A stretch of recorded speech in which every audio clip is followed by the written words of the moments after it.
Sobat Biodiversity, jika kita perhatikan bagaimana ya ikan-ikan kecil ini ya dengan jumlah banyak bergerombol kemudian memakan daging sobat ya. Ini kepala kerbau, kemudian ini ikannya begitu lincah ya.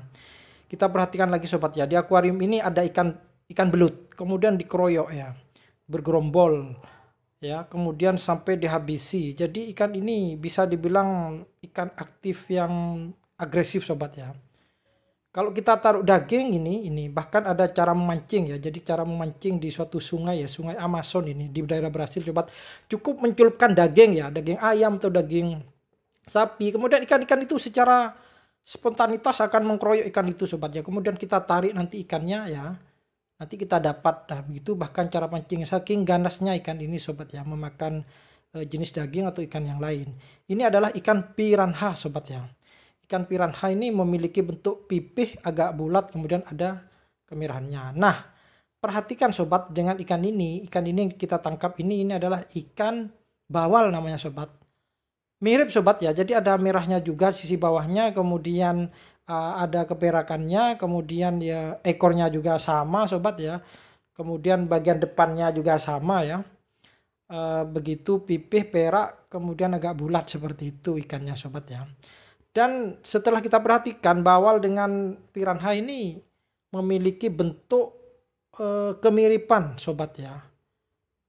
Setelah saya juga baca dari beberapa literatur, ternyata ikan bawal ini juga berasal dari Brasil sobat, dari Amazon ya. Yang sampai hari ini juga masuk ke Asia ya, termasuk Indonesia sobat. Bawal ini memang tingkat agresifnya tidak seperti halnya piranha tadi sobat ya. Makanya ini masih bisa dipelihara sebagai budidaya di Indonesia. Jadi tidak melanggar aturan peraturan Menteri Kelautan nomor 17 tahun 2009 sobat ya. Kalau piranha termasuk ikan yang dilarang. Tapi sobat ya, karena mungkin ya kalau analisa saya sendiri pribadi, bawal ini adalah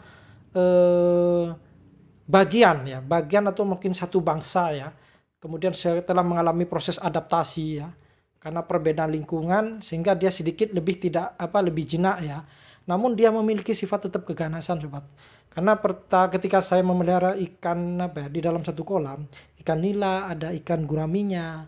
Kemudian ikan nila itu agak lemah. Sempat ikan-ikan saya di kolam itu ikan nilanya banyak yang mati sobat ya, banyak yang mati. Termasuk ikan gurami saya itu ekornya kayak ada yang makan yang memaksa, termasuk bagian sisi perutnya. Jadi beda dengan mati biasa karena stres atau tidak makan sobat ya. Beda, ini makannya kayak diserang. Nah itu pun ketika saya memelihara bawal sobat, 2 kali sobat ya. Bahkan ya saat ini saya tidak memelihara lagi ketika bawal ini memang pertumbuhannya luar biasa. Jadi agak cepat juga ya, 3 bulan tuh lebih besar daripada ikan nila begitu. Namun ketika saya makan dagingnya ada duri-duri halusnya. Dan setelah saya lihat piranha pun juga sama sobat ya. Piranha ini memiliki tekstur duri-durinya juga bisa ada yang bisa makan dikonsumsi, namun juga memiliki duri-duri halus. Nah, berarti ada kesamaan, bentuknya juga samaan ya. Jadi artinya ada sejenis sejenis ikan yang mungkin mengalami proses morfologi ya sekian tahun sehingga hanya berbeda karakter keganasannya sobat. Namun bentuknya ada kemiripan ya. Itulah kenapa sobat di beberapa video saya melarang bagaimana ikan bawal ini digabung ya di polikultur dengan ikan nila ataupun ikan gurami sobat, termasuk ikan patin. Jangan sobat ya. Karena pasti nanti akan ada yang mati secara ganas ya. Ini sudah saya tayangkan di beberapa video saya. Oleh karenanya sobat ya, di dalam video ini saya menyimpulkan atau memberi saran, jangan sekali-kali menaruh ikan bawal di dalam kolam yang ada ikan nila atau ikan guraminya sobat. Karena pasti nanti akan dihabisi begitu ya.